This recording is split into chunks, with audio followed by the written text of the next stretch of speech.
आप जानते हैं कि फैक्ट्री में फिश ऑयल कैसे बनता है और क्या फिश ऑयल में सांप का जहर भी मिलाया जाता है, और क्या आपको पता है फिश ऑयल को कैप्सूल में ही क्यों पैक किया जाता है। दोस्तों, फिश ऑयल बनाने की शुरुआत होती है मछुआरों से। सबसे पहले मछुआरे यानी कि फिशरमैन मछलियां पकड़ते हैं। अब इन मछुआरों से फिश ऑयल बनाने वाली कंपनियां इन मछलियों को खरीद लेती है। लेकिन ऐसा नहीं है कि इसके लिए हर तरह की मछलियां खरीद ली जाती है, बल्कि फिश ऑयल के लिए कुछ चुनिंदा मछलियों को ही काम में लिया जाता है, जिनमें हैरिंग, ट्यूना, मैकेरेल और एंकुएस जैसी मछलियां शामिल है। अब इन मछलियों को दोस्तों बड़े बड़े ट्रक्स में लोड करके फैक्ट्रियों तक पहुंचाया जाता है। इसके बाद यहाँ फैक्ट्रियों का बाकी सामान अनलोड होता है, वहीं इन मछलियों को भी अनलोड कर दिया जाता है। एक दिन में कई हजार मछलियों को इस तरह से लोड अनलोड किया जाता है, और आप मानेंगे नहीं, लेकिन एक दिन में फैक्ट्रियों में 50 मिलियन से भी ज्यादा की संख्या में फिश ऑयल के कैप्सूल्स बना लिए जाते हैं।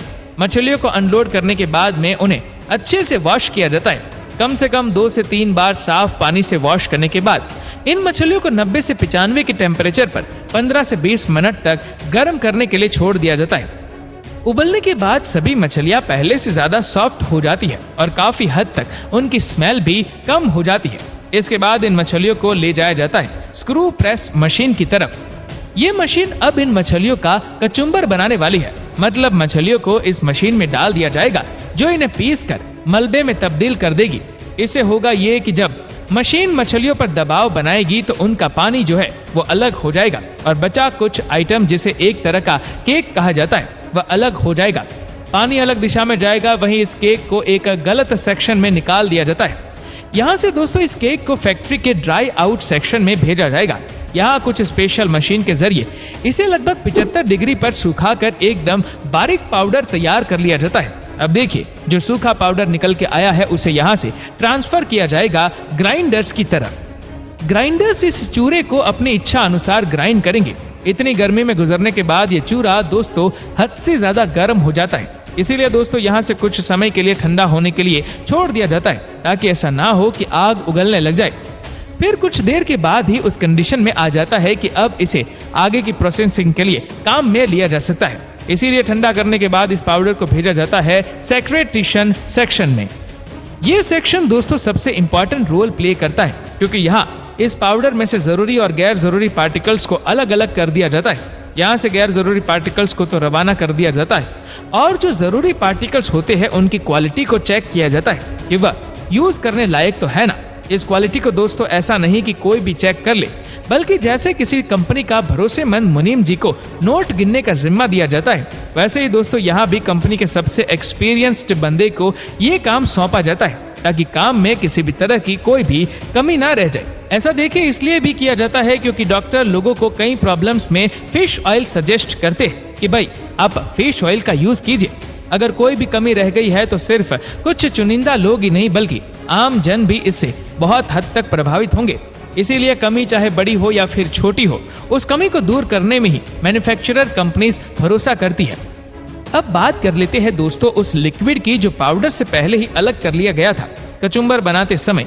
जी हाँ, ये लिक्विड अब कुछ ऐसा दिखाई देता है। आप देख सकते हैं कितना गंदा है यार। ये इसलिए सबसे पहले भेजा जाएगा भाई फिल्टर मशीन की तरफ। यहाँ से अच्छी तरह से ये फिल्टर होगा और जो कचरा है वह सब निकल जाएगा।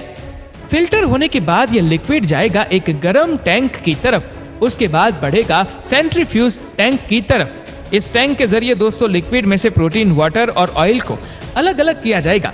अब जो प्रोटीन वाटर बाहर निकल कर आया है उसकी कुछ अलग अलग एंजाइम्स के साथ ट्रीट किया जाएगा। इसके बाद ये ऑयल जाएगा वेपराइजर की तरफ, जो कि पूरी तरह से कंप्यूटराइज्ड होता है। वो क्या है ना भाई, इंसान एक एक झपकी मार लेता है, लेकिन कंप्यूटर को भाई सोने का ऑप्शन ही नहीं दिया गया है। खैर दोस्तों, यहाँ से हमारे पास सॉलिपर पेस्ट बचता है। इस पेस्ट में लगभग 35 से 44% का प्रोटीन होता है। यहाँ तक लगभग पूरा प्रोसेस हो चुका है। बस अब बाकी है तो आपके घरों तक पहुँचने वाले कैप्सूल का काम। उसके लिए इस पेस्ट को कैप्सुलेशन एरिया की तरफ भगा दिया जाता है। इस एरिया में होता यह है कि जेल की मदद से इन कैप्सूल्स को तैयार कर लिया जाता है। बाद में इन कैप्सूल्स को एक खास तरह के लिक्विड से नहला दिया जाता है।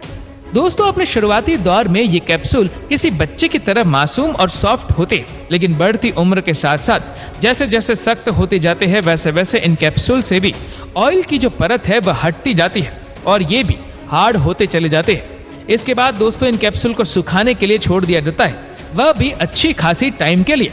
सूखने के बाद मशीन की मदद से इन कैप्सूल की क्वांटिटी और क्वालिटी दोनों ही चेक की जाती है। अब सब कुछ होने के बाद दोस्तों लास्ट स्टेप है जब इन्हें बॉटल्स में पैक किया जाएगा। इसके लिए लेबल लगी बॉटल्स को एक मशीन के नीचे लाया जाता है, जहां मशीन अपने आप गिनती के हिसाब से बोतल में इन कैप्सूल को भरती चलती है। बोतल में भरने के बाद इन्हें बॉक्स में पैक करके भिजवा दिया जाता है नजदीकी फार्मा कंपनीज के पास, और यहाँ से सीधा पहुँचते हैं आपके घर तक। वेल, ये तो हो गया फिश ऑयल का मेकिंग प्रोसेस।